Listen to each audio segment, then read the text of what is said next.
What is up, Steelers Nation? Thank you so much for jumping on to another episode of the AST Collin Show. I'm Noah Strackbine. Find us on youtube.com/All Steelers Talkers. Subscribe anywhere you get your podcasts. Today, we head to Croke Park for Pittsburgh Steelers, Minnesota Vikings in Dublin, Ireland. We've been here a week. I'm going to say the vibes are immaculate. This place is incredible. I told you guys on Wednesday that the people here were so amazing that they've blown my mind even more. I don't want to leave. I don't think anybody does. All they do is drink Guinness, eat good food, party, and have a good time and enjoy life. And I think it's wonderful. This place is beautiful. It's been a fun week. I'm very grateful for it for sure. I apologize that the show did not go out yesterday. We had some Wi-Fi issues where nothing was working whatsoever, made life very difficult. As you guys probably noticed on the YouTube channel, nothing went out at all just because the Wi-Fi was, well, garbage. So we figured it out. We spent pretty much all last night figuring it out. We're here bright and early. This will drop before the game. Don't even worry about it. Got a couple of calls. Shout out to our members who called in to the call-in show. If you want to become a member and call into the call-in show, you could do so by clicking the link in the description below of both the audio and the video. With that said, let's not waste any more time. I won't hold you up any longer. Let's get going. Good morning there, Noah. Stephen Corfield here. And I have just brought it upon myself now to tell you that it is now week 4 of the player power rankings. So, my take, defense stepped up a little bit. We had some ball hawking. We had some playmakers. For sure. Didn't really stop a lot of the yardage, but at least there was a slight improvement on the defense. Offense, so what are we doing? Just what are we doing? All right, but, well, you know, with my little tidbits of picking out the game right there, I would like to hear your player power rankings for the week. Have a good morning. Sir. Yes, sir. Shout out to Stephen Cornfield. What a way to kick this one off. The power rankings from week 4. Okay, so this is cumulative. Like you can't go each week. You got to go overall, but obviously it adjusts. So, I mean, there are going to be a lot of the same guys. However, there are going to be some new guys in there as well. I'm going to go a bit of a shocker here at number 5. We're going to start off with a name I don't think a lot of people are going to toss in here, but a name that I am tossing in here and feeling very good about being in these power rankings right now. Number 5 in my eyes is good old Nick Herbig. I think Nick Herbig has earned a starting job in the Pittsburgh Steelers. I get that Alex Highsmith is a starter. I get that he's a star. I'm not taking Alex Highsmith for granted. I'm not looking at him and saying he's anything less than great when he's on the field. But I think Nick Herbig's also great. And I think Nick Herbig deserves a spot here. And I think he's proven it. I'm going number 5, Nick Herbig. Number 4. Ooh, number 4. I'd go Cole Holcomb if he didn't give up a couple of, kind of rough pass plays. But number 4 in my eyes is still and remains Jaylen Warren. I mean, that dude's doing everything he possibly can for this offense. He's already banged up because of it. They're not helping him whatsoever. I get it. Averaging 2.6 yards per carry is not good at all, but he's still their leading receiver. He's their leading receiver. He's a running back. The dude's touching the football on every single play. He is the offense right now. Number 4 is Jaylen Warren.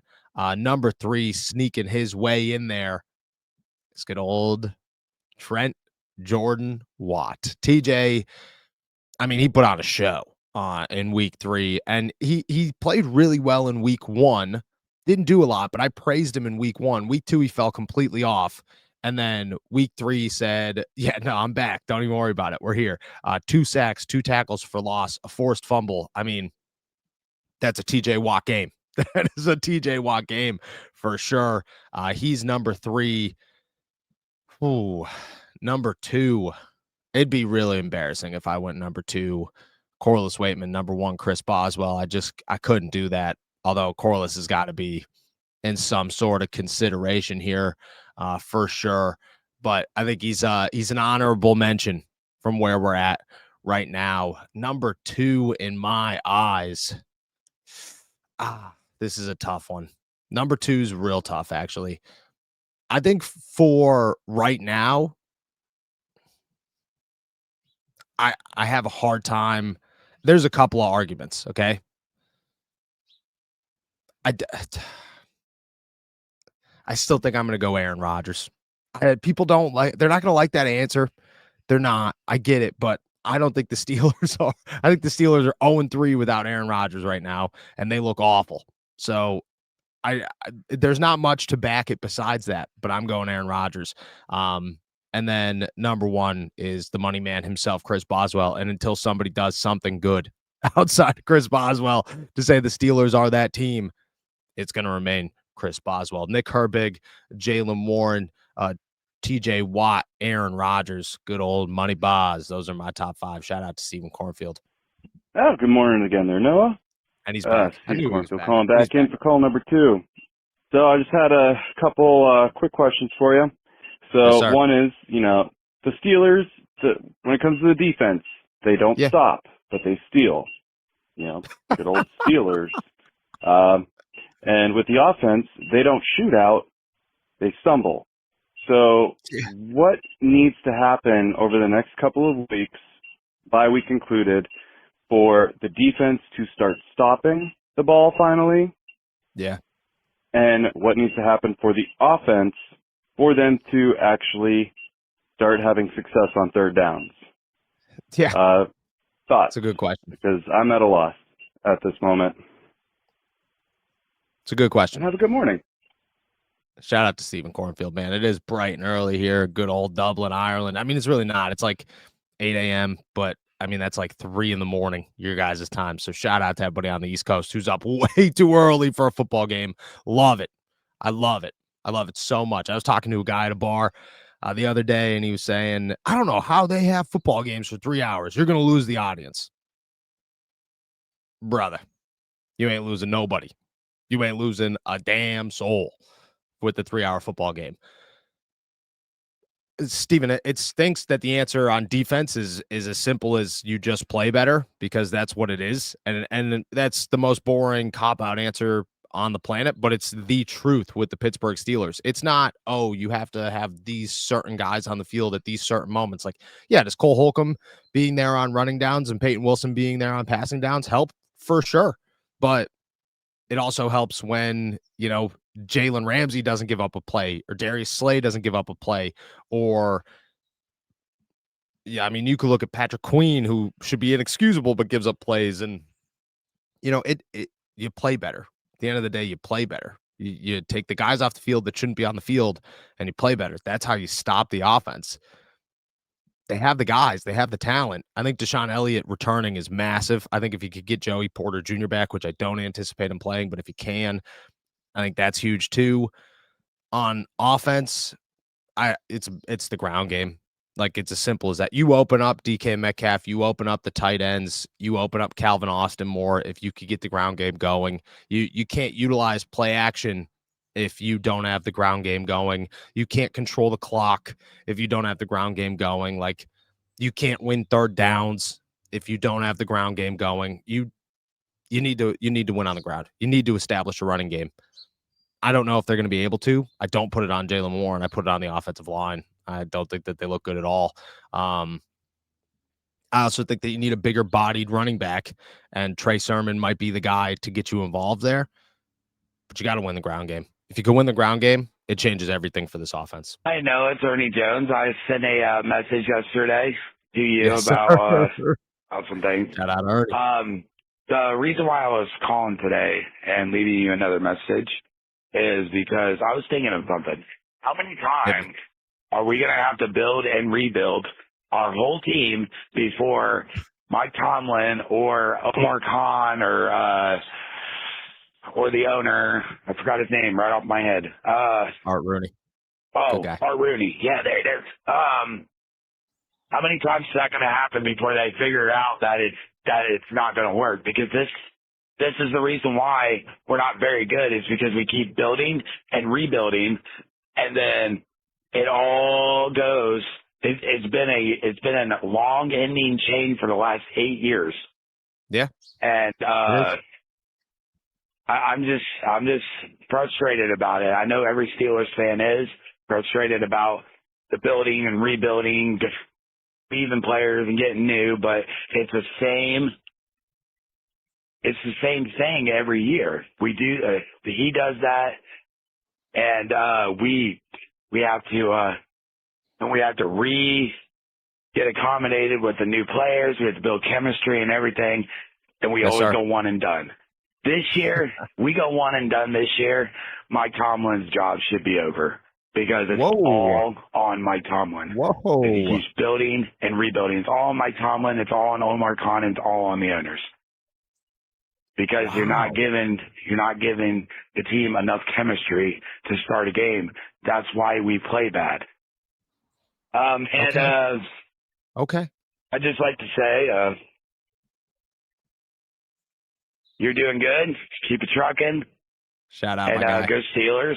I hope we get that dub at Ireland. Have a good day. Bye. Shout out my boy Ernie Jones. Look, it stinks, okay? And I'll try to talk everybody down here a little bit by just simply saying, do I agree that Tomlin at some point should be on some hot seat? Yes, I don't disagree with that. Like, I don't. I think that Mike Tomlin's a good NFL coach. I also think that sometimes things run their course, man, and things aren't great, and you just got to move on. And in the NFL, this is not a forever business. It's never been a forever business, you know. Steelers try to change that. Maybe you don't. Just maybe you don't. And I don't disagree with that. However, when it comes to the rebuild and the constant rebuild and pissing fans off, the way I'll ease you guys is by saying simply, like, most teams go through this. Every team goes through this. Let's be honest. Every single one of them. Look at the New England Patriots. I mean, they made the Steelers look like second-class citizens, you know, the last 25 years. And they're down way worse than Pittsburgh is right now. And they're going to be down way worse than Pittsburgh is for the next 5 years. You got to figure it out, but it's so hard to figure it out. And in the NFL, it is not an overnight process. It takes a long time. That's why very few teams win the Super Bowl in stretches. It seems to be the same teams over and over and over again that are in competition. And it's always been that way. So those teams change. So I mean, the best answer I could give you is the Steelers are stuck in this really terrible spot where you want to be good or you want to be fixed, but unfortunately it's a lot harder than it actually seems. Hey there, Noah. Stephen Cornfield here again. Back again. So sorry, gotta park the truck real quick. Hit me up with the truck. So this one's not really so far. This one's kind of for you. And for us. But I feel like for the remainder of the live shows that you do this week, I demand that you, sir, have a nice tall Ireland beer in front of you each show. That's respect. You need to do as the Irelands do as the Steelers do as they do over there. Yes, sir. And have a good time. And I also had it What's More Likely, but I forgot about it because the most important thing is that you're having a good time. Love you, my man. My guy. Shout out to Stephen Cornfield, man. My guy. I had a beer pretty much I've had a beer with almost every meal here. I've had too much Guinness. I think I need a break from Guinness, to be honest with you. I think we've hit the point of, I'll tell you, we hit the point of finding a bar. I won't tell you with who, in respect to them, but finding a bar with two good buddies here in Dublin. And at, like, I want to say it was like 2 a.m. I stumbled in my house at 2:30. I stumbled right in the Airbnb, woke everybody up. You know what I mean? Classic Noah. But I was, good enough to brush my teeth, change my clothes. We were good to go. 2 o'clock in the morning, 1:30 in the morning, something like that. Me and two buddies, good buddies, belching out some Taylor Swift to some Irish band singing T Swift, old school T Swift. Old T Swift people would still remember. You know what I mean? Now you got to be a Swiftie to know Taylor Swift songs. I don't know any Taylor Swift songs, but I knew this one. And belching it out at 1:30 in the morning, swinging, dude, having a great time. That's where the Guinnesses have led. So I will say this: you could drink a million beers in Pittsburgh, and chances are you're just going to be hammered. You can drink a million beers in Ireland, and there's a 100% chance that you are going to leave wherever you are with a giant smile on your face. You know what I mean? And that is, this place is awesome. This place is awesome. Couldn't do the live streams with beer. I was a little nervous that it was like going to cause some issues with some sponsors. You know, that was the only reason I couldn't do it. But trust me, to everybody wondering, we had a very good time here in good old Dublin. I'm excited to be back in Pittsburgh, but we've had a very good time here in Dublin. What up, Noah? How's it going Yo. today, sir? Tuesday, Yes, the sir. 23rd. Man, after watching, I play in the Pick'em League and all this. I had a couple Pick'em leagues, and fantasy football. Whoa, Man, I I forgot picked to a do the lot of Pick'em teams League. that Thank lost you. this weekend. Man, And I'm still going to win. if there's a silver lining to how bad we're playing, it's that, I don't know, other than the Chargers, the Colts, Yeah. and I think Shout the out to Colts. 49ers, every other team's playing pretty bad. You know what I mean? The league is We drunk. look bad, but if you watch any of the other games this weekend, everyone else played. The field goals that were blocked, everyone else that was fumbling, everyone else that was getting intercepted, everyone that had embarrassing plays. Like, it's not just us, it's everyone around the football looks bad at some time, or another at the beginning of the year. But all I wanted to say was, and ask you is, I mean, we just gotta not play as bad as the other teams, if that makes sense. Because everyone's playing bad. The Packers, they lost to the Browns. Who's seen that coming? The Eagles lucked out against the Rams. The Jets. For sure. I thought the Jets were going to win that game against Tampa Bay almost for a second. You know what I mean? And people are writing them off now. The Jets After, because people were saying, oh, that's the reason the Jets and the Pittsburgh were so close is because they both, aren't that good. Well, they almost beat Tampa Bay. You know what I mean? It's just so crazy the beginning of the year to tell how your team's doing, and every other team is also playing bad. Yeah, for sure. I just wanted to hear what your thoughts were on that, or maybe, how you feel. I know you don't feel awful or great about our team. No. And I don't mean that you don't not feel great about them. I just mean they are what they are right now. But, I mean, man, Baltimore didn't look good. The Lions got killed. What was that, the first game of the year? Some of these teams that we all think are good, aren't playing good right now, and it makes me optimistic about Pittsburgh, I guess. So. Yeah. Well, thanks, Noah. Have a good day. Yes, sir, my guy. The leagues, look at the NFL is me right now through 3 weeks, I guess heading into week 4. The NFL is as drunk as me singing Taylor Swift in an Irish bar, stumbling into my Airbnb at 2:30 in the morning. That is where the NFL is. And I love it because it adds parity. It allows you to remain optimistic about a team that like you said, I think it's early to say that the Steelers don't have any chance in the world at all, but I also am not going to sit here and say the Steelers are a good football team. They're not playing like a good football team. They're playing like a team that's winning games, but not a good football team. But that's more than a lot of teams out there. I mean, the Chicago Bears, the Baltimore Ravens, and the Kansas City Chiefs all have the same record right now, and it's worse than the Steelers. That is not good. It's not good. The league's drunk. There's a long way to go. The important part, though, and this is what I emphasized, you could go back to Monday in my to-go episode, it has nothing to do with the Steelers being a bad football team. It has everything to do with hoping that Mike Tomlin could acknowledge that the league is drunk and you have to continue to improve, because the Ravens and the Lions and the Eagles and the Bucks and the Kansas City Chiefs, like, they are not going to be bad all season. It's not going to happen. They're going to get better.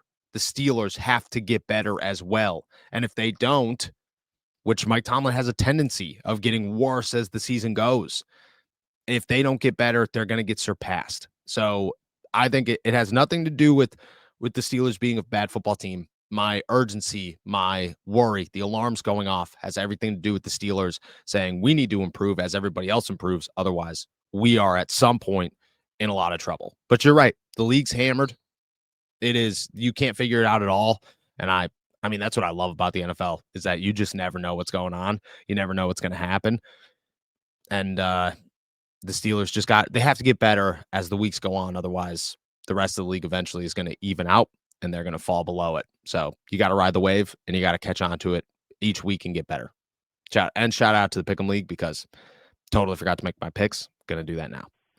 What is up, Noah Strackbine? This is sir. Coleslaw. Hey, Yes, I'm sir. going to Yes, keep sir. it short and sweet this week. Hit me up. We got to win. I don't know how. Offense is horrible. Yes. Defense really still didn't stop anybody. But, I'll take the turnovers. Take a couple sacks. Yeah. Wanted to apologize to Papaya Salad.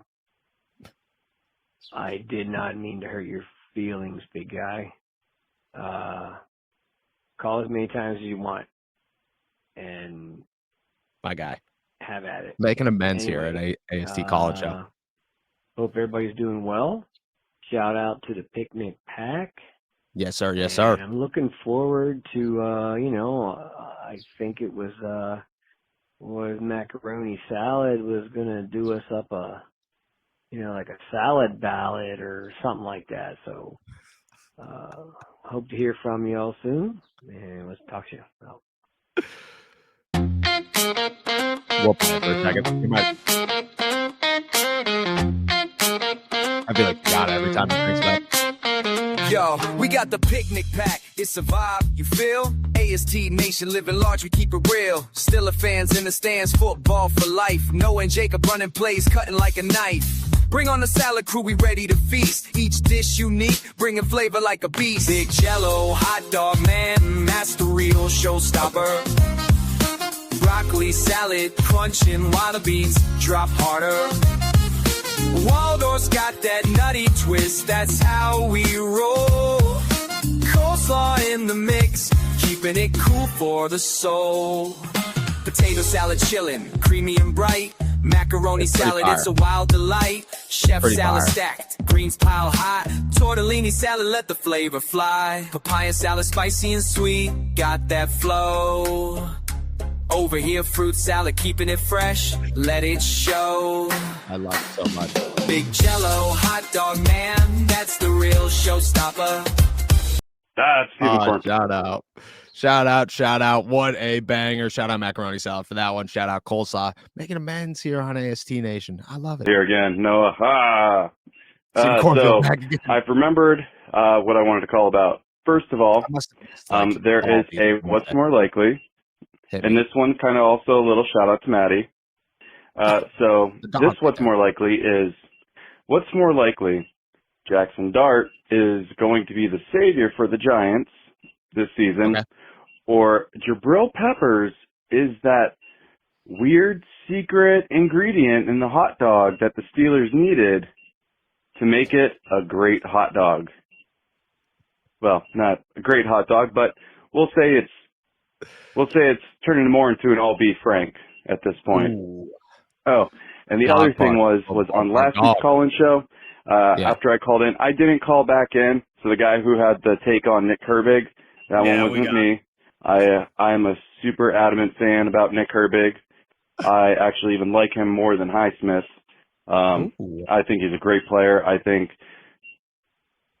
Highsmith's also great, but I think Highsmith's value on this team is worth more as a trade package for somebody else that we can acquire.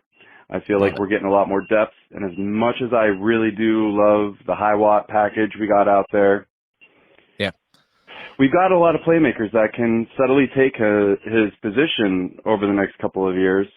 I don't disagree. And they're younger, they're cheaper, they're not as accident prone. Well, not accident prone, but injury prone. And that's just my take on it. But yes, super Nick Herbig fan. Want him to retire as Steeler. Yes, sir. With that, I'm out. Have a good Wednesday. Shout out to Stephen Cornfield. I shout out to you guys. Apologize, Eli. Did not mean to mix that bad boy up. You know, I can't give you all the ingredients to the hot dog. You might not like it. All right, I got to go back through this what's more likely real fast because I don't remember. Stephen Cornfield here again. Noah. So I've remembered what I wanted to call about. First of all, there is a what's more likely. Yeah, and this one kind of also a little shout out to Maddie. Of course.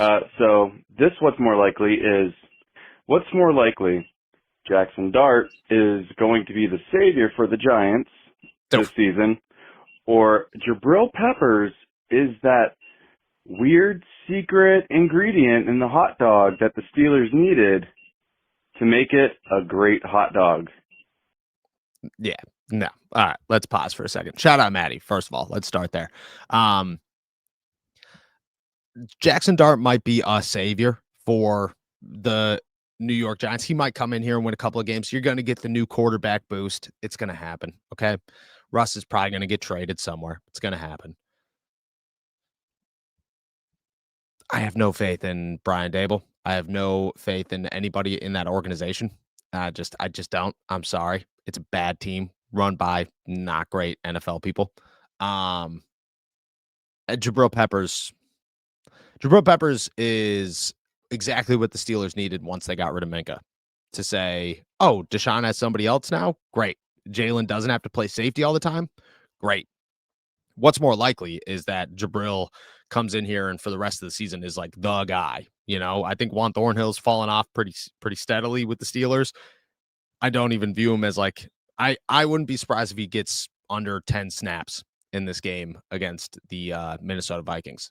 It's Jabril Peppers, and it's going to be Chuck Clark who starts, but I think Jabril gets a lot of snaps. And I think at the end of the day, Jabril is going to be the guy that maybe isn't the missing piece, but he certainly adds a much needed level of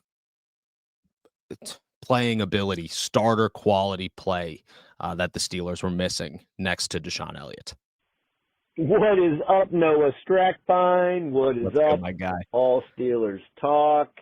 What is up, Picnic Pack? This is Coleslaw, and I wanted to give a shout out and a thank you to Papaya Salad, keeping it spicy, for anointing me some leader of Picnic Pack. But I am not. We'll go with potato salad, you know, the OG, and macaroni salad. And they are the two that made me want to become a salad. So, and then I came up with the Picnic Pack.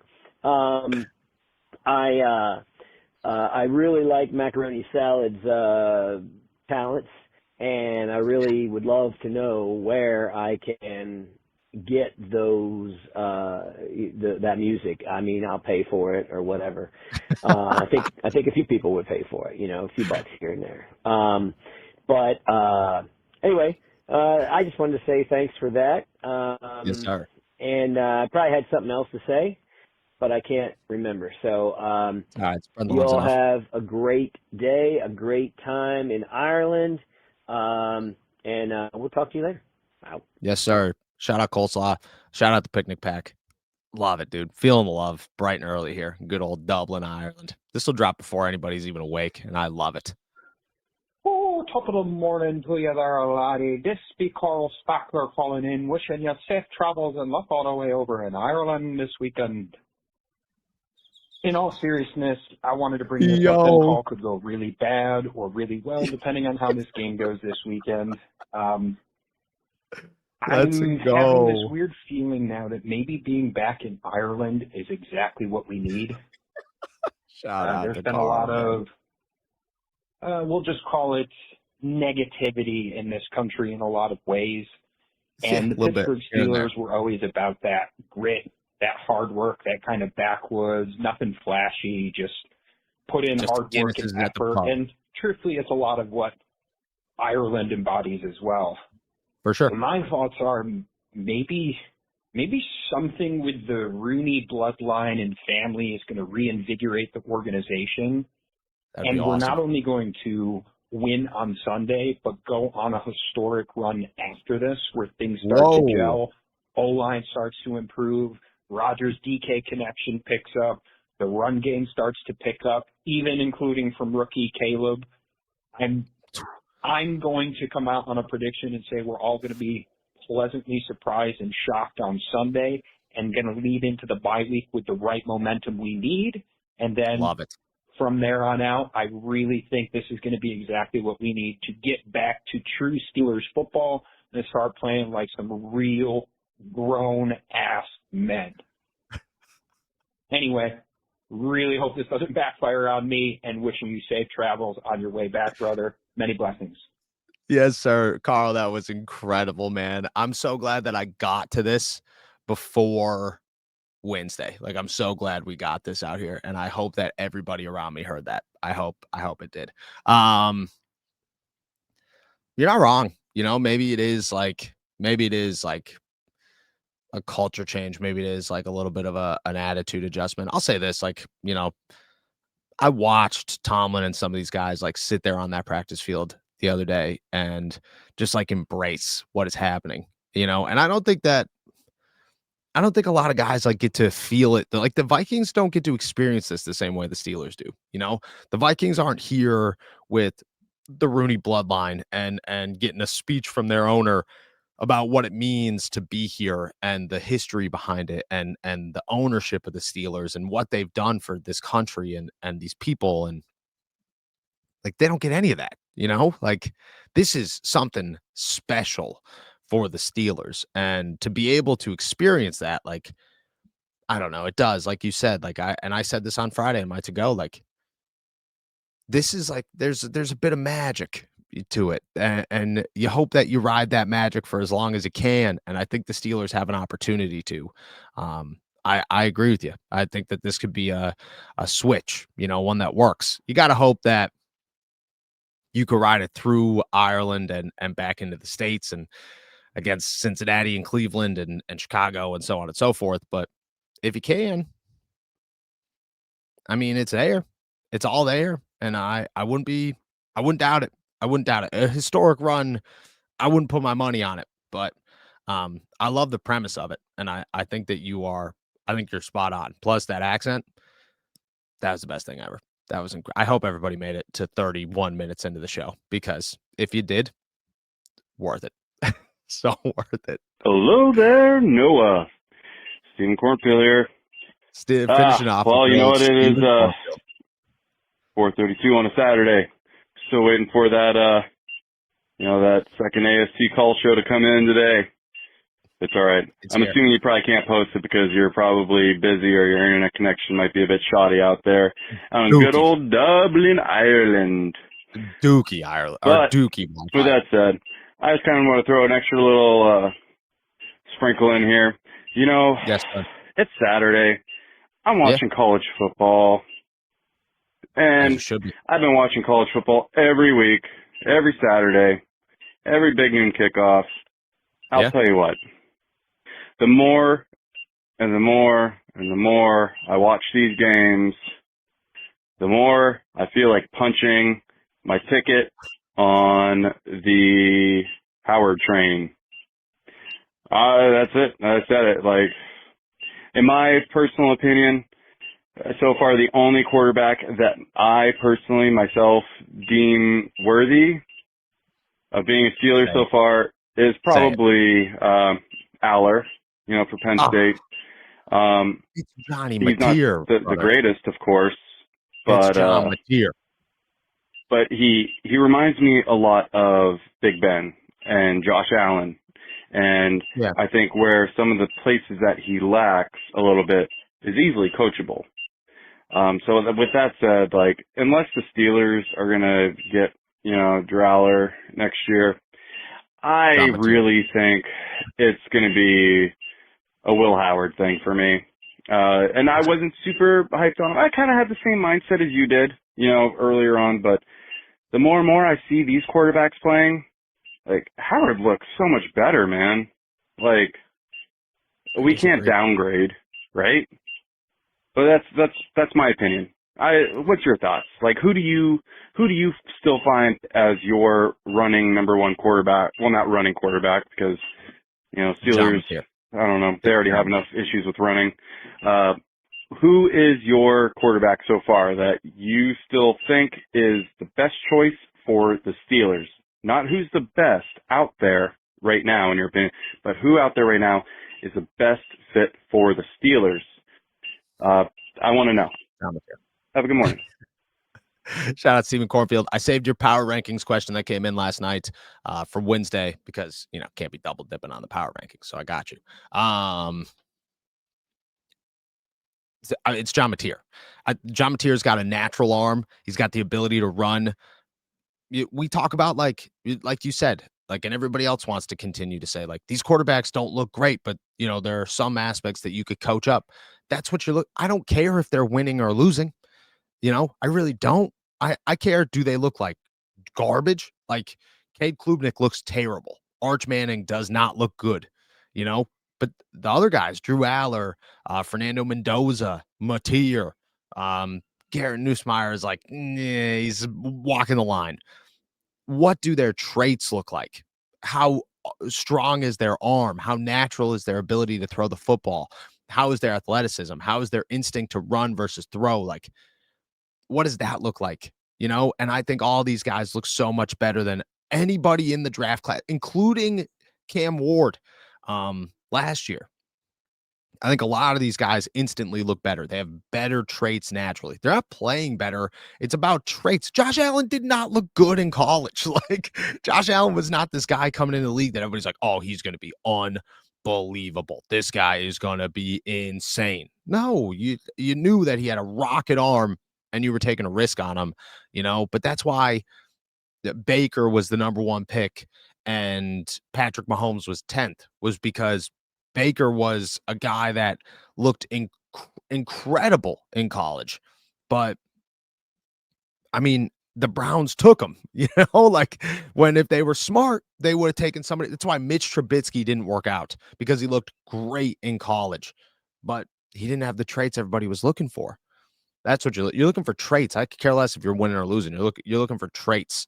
And I think a lot of these guys in this class have way better traits than anybody in Pittsburgh. I like Will Howard, I do, but I don't think he's got the greatest arm. And maybe he could develop into something, but I think you are taking a massive risk putting it on a 6th round quarterback. And you could use the two examples of Tom Brady and Brock Purdy to say, you never know. I guess, if that's what you're going to tie your horse to. And a lot of people are, but I don't sit in the same boat. I think you're taking a massive risk. John Mateer is my guy. I think he could throw.